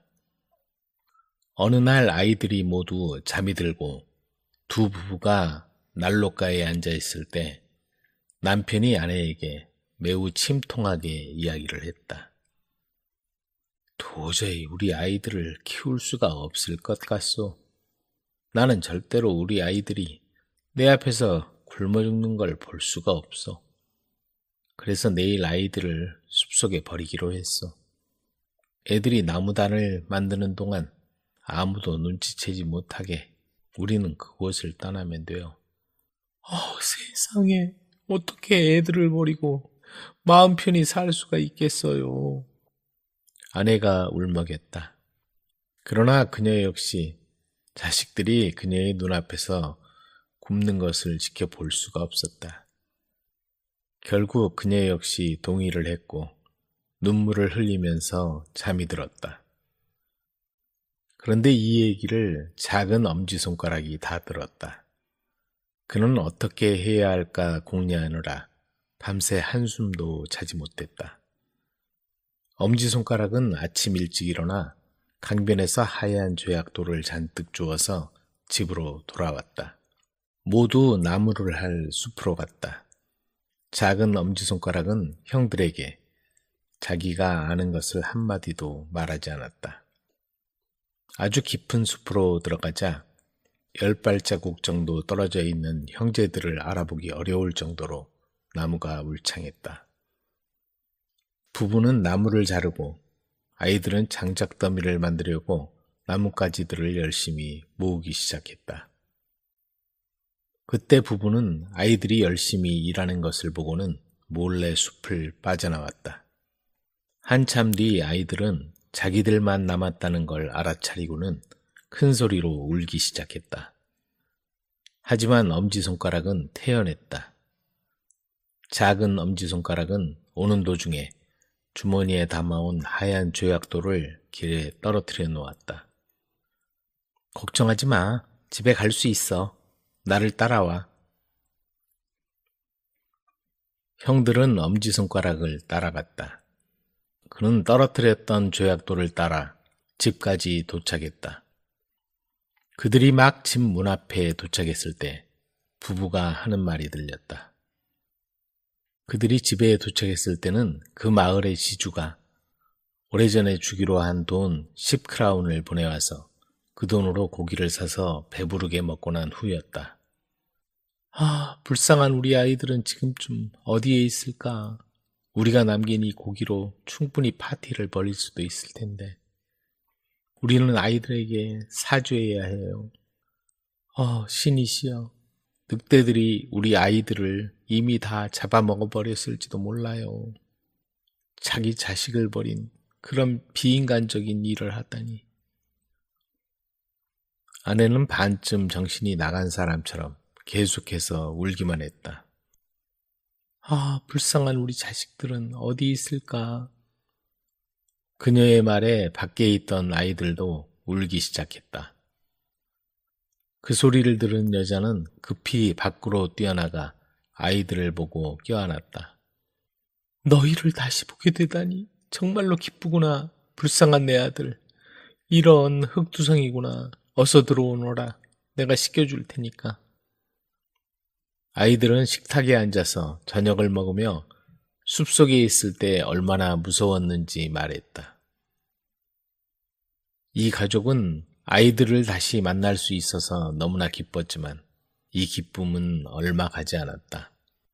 돈이 다 떨어지자 또다시 아이들을 버리기로 했다. 그리고 이번에는 더욱 확실하게 하려고 전보다 더 멀리 내려가서 버리기로 했다. 그 부부는 이번에도 작은 엄지손가락에게 들키고야 말았다. 그는 이전과 같이 이 어려움을 잘 극복해야겠다고 생각했다. 엄지손가락은 저번처럼 아침에 일찍 일어나서 작은 조약돌을 주워오려고 했지만 문을 잠가놨기 때문에 밖으로 나갈 수 없었다. 아버지는 아들들에게 아침 식사로 빵을 나눠주었는데 엄지손가락은 그 빵을 먹지 않고 주머니에 집어넣었다. 부모는 아이들을 지난번보다 더 멀고 깊은 숲속으로 데리고 갔고 몰래 아이들을 남겨놓고 도망갔다. 작은 엄지손가락은 오던 길에 빵 조각을 떨어뜨렸다. 그러나 빵 조각을 하나도 찾을 수가 없었다. 새가 그것을 모두 먹어버린 것이다. 이제 아이들은 큰 어려움에 빠져버렸다. 결국 아이들은 길을 잃고 점점 더 깊은 숲으로 들어가며 방황하게 되었다. 밤이 되자 아이들을 잡아먹으려고 으르렁거리는 늑대의 울음소리가 온 사방에서 들려오는 듯 했다. 아이들은 겁에 질려 울음을 터뜨렸다. 게다가 비가 오기 시작했다. 모두 흠뻑 젖었으며 발이 미끄러져 진흙탕 속으로 넘어졌다. 아이들은 추위와 배고픔으로 기진맥진했다. 그러나 작은 엄지손가락은 용기를 잃지 않고 높은 나무 위로 올라가 주위를 둘러보았다. 엄지손가락은 저 멀리 희미하게 비치는 불빛을 발견했다. 그는 형들을 데리고 그 불빛이 있던 방향으로 걷기 시작했다. 마침내 아이들은 그 빛이 비치는 작은 오두막집에 도착했다. 문을 두드리자 여자가 문을 열고 나왔다. 작은 엄지손가락은 숲속에서 길을 잃었으니 제발 하룻밤만 머물게 해달라고 간청했다. 그러자 여자는 아이들을 보더니 울먹이며 말했다. 불쌍한 아이들아. 이 집은 아이들만 잡아먹는 잔인한 도깨비 집이란다. 어서 다른 곳으로 가는 게 좋을 거야. 형들과 마찬가지로 벌벌 떠는 작은 엄지손가락이 말했다. 어떻게 하면 좋을까요? 아줌마가 우리를 못 들어가게 하면 숲속에 있는 늑대가 우리를 잡아먹을 텐데 차라리 도깨비한테 잡아먹히는 것이 나을 것 같아요. 혹시 아줌마가 그 도깨비에게 잘 부탁하면 우리에게 자비를 베풀지도 모르니까요. 도깨비의 아내인 마음씨 좋은 여자는 아이들을 숨겨주기로 하고 그들을 안으로 들어오게 했다. 그리고 난로가에서 몸을 녹이게 했다. 난로가에는 도깨비의 저녁 식사용으로 양 한 마리를 꼬치에 꿰어 굽고 있었다. 그들이 몸을 녹이고 있을 때 문을 두드리는 소리가 들렸다. 드디어 도깨비가 온 것이다. 도깨비 부인은 즉시 아이들을 침대 밑으로 숨기고 문을 열어주었다. 도깨비는 들어오자마자 저녁 준비가 되었는지 물었고 포도주를 마시며 식탁에 앉았다. 그런데 도깨비가 사방을 킁킁거리며 냄새를 맡으며 말했다. 신선한 사람 냄새가 나는 것 같은데. 내가 방금 송아지를 잡아서 껍질을 벗겼거든요. 아마 그 냄새일 거예요. 틀림없이 신선한 사람 고기 냄새가 난다니까. 도깨비는 그의 아내를 뚫어지게 쳐다보면서 말했다. 뭔가 숨기는 거 있지? 결국 도깨비는 침대 밑에 숨어있는 아이들을 발견했다. 그럼 그렇지. 당신이 나를 속였군. 요것들 아주 신선하고 맛있겠는데? 도깨비는 아이들을 하나둘씩 침대 밑에서 끌어냈다. 아이들은 살려달라고 빌었다. 그러나 도깨비는 군침을 흘리면서 맛있는 소스로 양념해서 먹겠다고 말했다. 도깨비는 큰 숫돌을 가지고 칼을 갈기 시작했다. 도깨비는 이미 아이 하나를 들어올리고 있었다. 왜 이렇게 서두릅니까? 내일까지 충분한 시간이 있잖아요. 가만히 있어. 고기는 부드러울 때 먹어야 해. 고기가 많이 있잖아요. 송아지 1마리, 양 2마리, 그리고 돼지 반마리가 있어요. 그건 그래. 그러면 이 아이들에게 그 남은 고기를 잔뜩 먹여 살을 좀 찌우고서 먹기로 하지. 이놈들이 도망가지 못하도록 침실에 잘 가두어 놓도록 하시오. 도깨비 아내는 안심하고 불쌍한 아이들에게 음식을 잔뜩 가져다 주었다. 그러나 아이들은 너무 겁에 질려서 고기 한 조각도 먹을 수가 없었다. 도깨비는 흐뭇하게 미소를 지으며 술을 마시기 시작했다. 친구들에게 자랑할 일이 생겨서 기분이 매우 좋았다. 그는 평상시보다 술을 많이 마셔서 이내 잠이 들었다. 도깨비에게는 어린 딸이 7명 있었다. 모두 아버지처럼 작은 회색 눈, 둥그런 매부리코, 그리고 길고 날카로운 이빨을 가지고 있었다. 딸들은 일찍 잠자리에 들었다. 그녀들의 머리 위에는 금으로 만든 왕관을 쓰고 있었다. 여자는 작은 엄지손가락과 아이들을 딸들 방 바로 옆방에 가두었다. 작은 엄지손가락은 한밤중에 일어나 형들과 자기 모자를 가지고 살며시 딸들이 자는 방으로 들어갔다. 그리고 머리에 있는 금으로 된 왕관을 벗기고 대신 그와 형제들의 모자를 씌워 넣었다. 그리고는 다시 돌아와 자기와 형들의 머리에 금으로 된 왕관을 하나씩 올려놓았다. 도깨비가 그들의 형제를 자기 딸로 착각하게 하기 위해서였다. 모든 것이 그가 생각한 대로였다. 도깨비는 한밤중에 일어났다.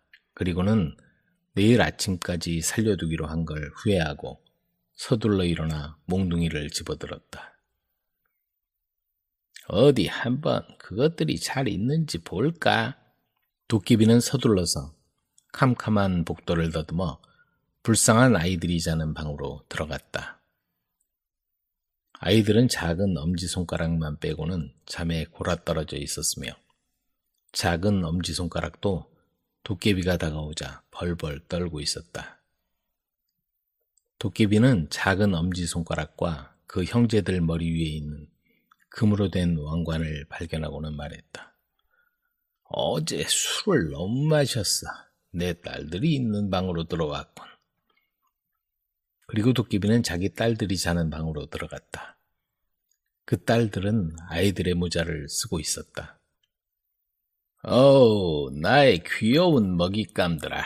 이제 시작해볼까? 도깨비는 딸들을 아이들인 줄 알고 몽둥이로 내리쳤다. 그리고는 자기가 한 일을 만족해하며 잠을 자러 갔다. 작은 엄지손가락은 도깨비가 코를 골면서 잠이 든 걸 확인하고 형들을 깨웠다.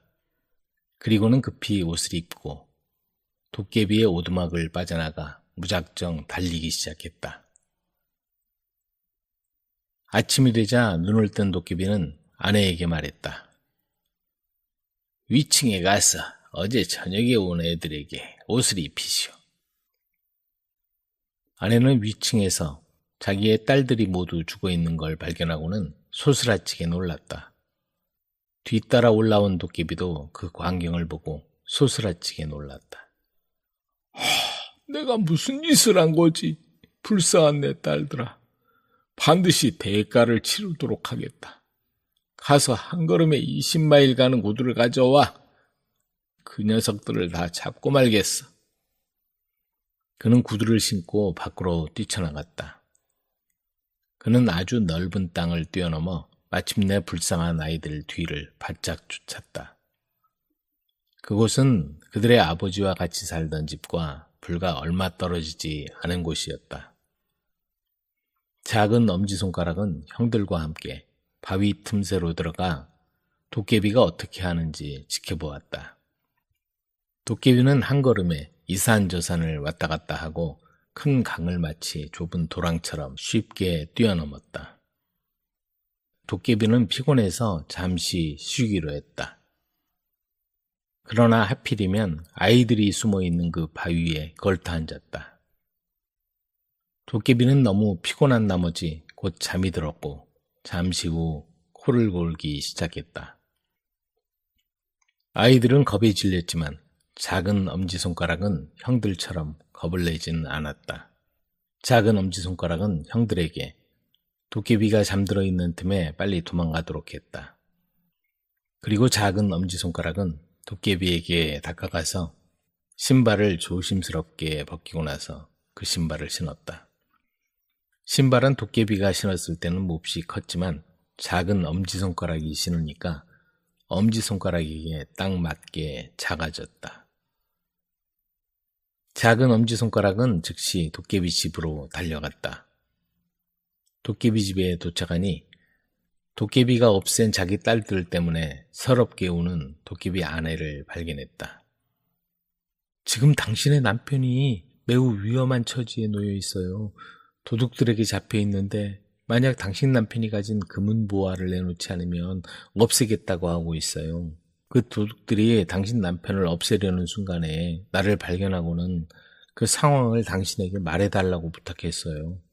그러니 당신은 금은 보화를 모두 나에게 주세요. 그렇지 않으면 그 도둑들이 아주 잔인하게 당신 남편을 없앨 거예요. 당신의 남편이 지금 내가 신고 있는 신발을 나한테 주면서 부탁한 거예요. 그래서 나는 빨리 이곳에 올 수 있었고 당신을 속이지 않는다는 걸 이 신발로 증명할 수 있어요. 도깨비 아내는 매우 놀라서 즉시 그녀가 가진 모든 것을 그에게 주었다. 비록 도깨비가 아이들을 잡아먹기는 해도 자기에게는 좋은 남편이기 때문이었다. 작은 엄지손가락은 금은 보화를 모두 가지고 가족들이 있는 집으로 돌아왔다. 작은 엄지손가락과 그의 가족들은 부자가 되었고 작은 엄지손가락은 그의 가족들을 편안하게 살 수 있도록 도와주었다.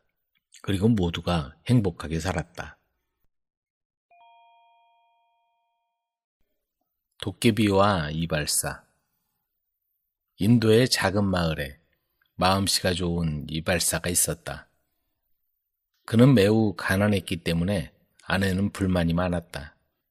이 마을에서 우리 집이 제일 가난해요. 양식도 다 떨어지고 돈도 없단 말이에요. 그러나 이발사가 게으름을 피우거나 낭비를 해서 그렇게 가난하게 사는 것은 아니었다.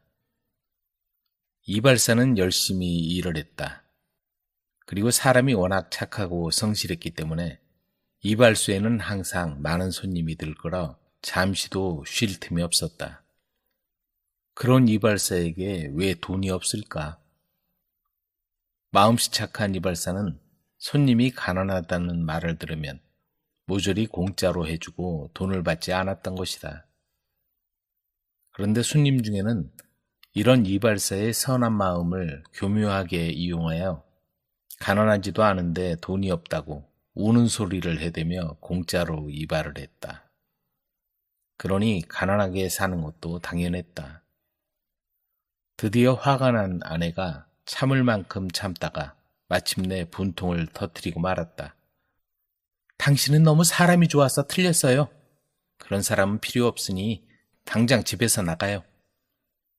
아내는 이발사가 평소에 사용하는 가위와 면도칼과 거울과 빗 등 이발 도구를 모조리 자루에 쓸어 담았다. 그리고 집에서 그를 쫓아냈다. 돈을 벌어오지 못하면 다시는 들어올 생각 말아요. 이발사의 아내는 이발사를 몰아내고 문을 닫아버렸다. 할 수 없이 이발사는 이발 도구가 된 자루를 메고 집에서 쫓겨나왔다.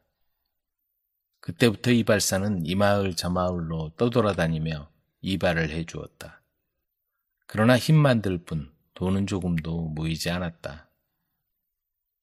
돈이 없습니다. 손님이 그렇게 말하면 안타까운 마음에 공짜로 이발을 해주고 말았다. 이래서는 당분간 집에 들어가긴 틀렸구나. 어느 날 저녁 이발사는 깊은 산속을 지나가고 있었다. 그런데 숲을 다 빠져나가기도 전에 날이 저물었다. 주위를 살피니 눈앞에 굵은 가지를 우산처럼 펼친 큰 나무가 있었다. 오늘 밤은 이 나무 밑에서 쉬고 가자. 이발사는 나무 밑에 자리를 만들고 누웠다. 그런데 이 큰 나무는 고목 도깨비라는 무서운 도깨비가 사는 집이었다. 아무것도 모르는 이발사는 두 다리를 쭉 뻗었다. 나는 왜 이렇게 운이 없을까? 제발 무슨 좋은 일이 생겨서 이 고생을 면해야 할 텐데. 그런 생각을 하다가 어느새 잠이 들어버렸다. 너무 지쳐버린 이발사가 자신도 모르게 드르렁거리며 코를 골기 시작했다. 그 소리가 어찌나 큰지 고목 도깨비가 잠에서 깨어났다. 이게 무슨 소리야? 감히 이곳에 와서 떠들어대다니. 도깨비는 화가 나서 아래를 내려다보았다. 저건 뭐야? 맛있는 음식이 제 발로 들어오다니.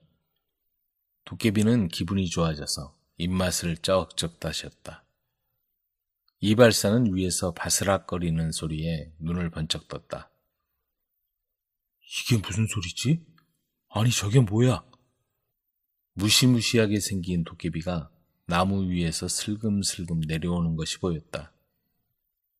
도깨비는 크고 큼직한 몸을 꿈틀거리며 이발사에게 다가왔다. 그 모습은 마치 다 썩어가는 고목 같았다. 험상궂은 도깨비는 이발사를 내려보며 두 팔을 활짝 벌리더니 둔탁한 목소리로 말했다. 이놈 인간아, 나는 이 숲에서 살고 있는 도깨비다. 여기가 어디라고 겁도 없이 와서 잠을 자는지 모르겠지만 아주 잘 왔다. 그래. 먹잇감으로 아주 훌륭해. 도깨비가 큰 입을 벌리고 덤벼들었다. 그때 이발사는 몸을 덜덜 떨며 이 위험에서 벗어날 꾀를 생각했다. 너를 만나서 정말 기쁘구나. 이발사가 웃으며 말했다. 깜짝 놀란 도깨비가 눈을 껌뻑이며 물었다. 왜 나를 만난 것이 그렇게 기쁜가? 왜냐고? 내가 도깨비 사냥꾼으로 명성이 자자한데 내 소문을 듣지 못했나 보군. 너를 잡으려고 여기 누워 있었는데 마침 내가 이렇게 와주었으니 얼마나 기쁜지 모르겠다. 하하하하, 이 멍청한 놈아. 도깨비가 그렇게 간단히 잡힐 줄 아느냐. 그러자 이발사는 가지고 있던 자루를 보여주었다. 이 자루 속에는 너 같은 도깨비가 잔뜩 들어있지? 모두 내가 잡은 거야. 거짓말도 잘하는군. 도깨비가 버럭 화를 냈다. 그런 거짓말에는 절대로 속아 넘어가지 않겠다는 태도였다. 이발사가 태연한 목소리로 말했다. 자, 그럼 보여주지. 도깨비는 겁먹은 표정이 되었다. 이발사는 조심스레 자루를 열고 그 속에서 거울을 꺼냈다.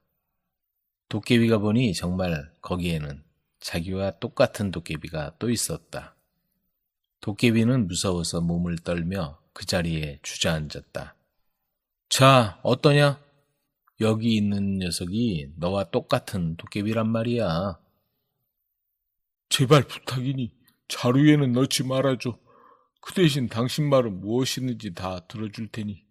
정말이야. 이발사는 도깨비가 확실히 속은 걸 확인하고 기뻐했다. 됐다. 나에게도 드디어 운이 찾아왔구나. 그때를 놓치지 않고 이발사는 크게 소리쳤다. 그렇다면 우선 금화 1000냥을 가져오너라. 그리고 내일 밤까지 우리 집 뜰에 창고를 짓고 그 안에 쌀자루를 꽉 채워. 그래, 알았어. 도깨비가 말했다. 그럼 당장 금화 1000냥을 가져와. 한 냥이라도 부족하면 가만두지 않을 테니까. 알았어. 도깨비는 번개같이 어디론가 사라졌다. 잘도 속아 넘어가는군. 올 때까지 한숨 자야겠다. 이발사가 나무 밑에 누우려는데 휙 하는 무서운 소리와 함께 조금 전에 나갔던 도깨비가 다시 돌아왔다. 도깨비는 가지고 온 큰 자루를 앞에 내려놓았다. 자, 시킨 대로 정확하게 금화로 1,000냥을 가지고 왔다. 이발사는 금화자루를 받자 당장 집으로 달려가고 싶었지만 참고 다시 다짐을 받았다. 내일 밤에는 창고를 세워야 해. 만일 약속을 어기면 이 자루에 넣을 거야. 알았어.